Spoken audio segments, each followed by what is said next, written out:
Hello friends, कैसे हैं आप सभी। मेरा नाम पंकज शर्मा है और एक बार फिर दोबारा से मैं आपके लिए यूपी टेट के जो प्रीवियस ईयर क्वेश्चंस हैं उनको कैसे ट्रिक के साथ जो है सॉल्व किया जाए ये आपके लिए लेके आया हूँ। तो आज हमारे पास क्वेश्चन है। इस क्वेश्चन के अंदर जो है 4 सेंटेंसेस दिए हुए हैं हमें, और इन सेंटेंसेस में हमें ये बताना है कि कौन सा करेक्ट है। ठीक है, तो चलिए आइए देर ना करते हुए अपने क्वेश्चन के आंसर तक पहुंचा जाए जल्दी से जल्दी ट्रिक के साथ। चलिए आइए चालू करते हैं। देखिए हमारे पास ये 4 क्वेश्चन है, फर्स्ट, सेकंड, थर्ड, फोर्थ। ठीक है, तो इन चारों में सबसे पहले वर्ब ढूंढ लिया आपने।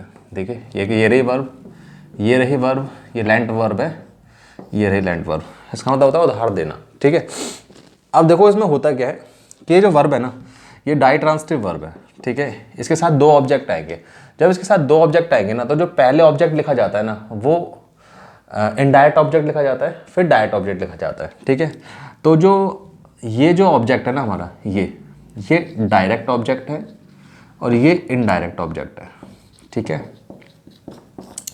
तो होता क्या है कि जब हम डायरेक्ट और इनडायरेक्ट ऑब्जेक्ट को एक साथ लिखते हैं ना, तो पहले हमको इनडायरेक्ट ऑब्जेक्ट लिखना पड़ता है वर्ब के साथ और फिर हमको डायरेक्ट ऑब्जेक्ट लिखना पड़ता है वर्ब के साथ। ठीक है, तो हमारा जो आंसर है ना वो फोर्थ है। ठीक है, अब हुआ क्या कि यहाँ पे ये ऑब्जेक्ट देखो इस सब्जेक्ट से पहले लिख दिया, ये गलत हो गया। ये जो है दोनों के दोनों ऑब्जेक्ट जो है इससे पहले लिख दिए, ये भी गलत हो गया हमारा। सेकंड भी गलत, थर्ड भी गलत। फर्स्ट देखिए, फर्स्ट में हुआ क्या कि ये जो डायरेक्ट ऑब्जेक्ट है ना वो पहले, और इनडायरेक्ट ऑब्जेक्ट जो है, ठीक है, इनडायरेक्ट जो ऑब्जेक्ट है, ठीक है, वो बाद में लिख दिया गया है।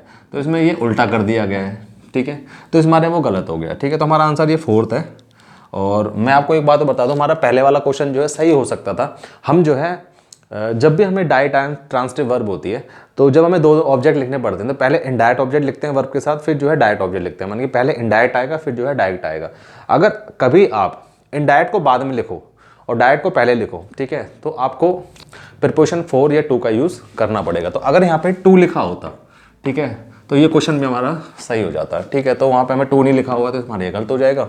ठीक है, तो हमारा जो आंसर है वो फोर्थ है। ठीक है, तो देखिए हमने कितना आराम से जो है, बस इसमें ऑब्जेक्ट का माने कि टॉपिक था कि ऑब्जेक्ट जो डाइट्रांसिटिव जो वर्ब होती है उनके जो ऑब्जेक्ट होते हैं इनडायरेक्ट और डायरेक्ट, उनका सीक्वेंस का ये क्वेश्चन था।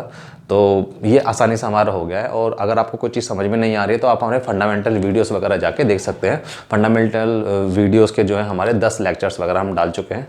और अगर आपको कोई भी चीज़ समझ में नहीं आ रही है तो आप हमें जो है कमेंट कर सकते हैं। ठीक है, धन्यवाद, मिलते हैं आपसे।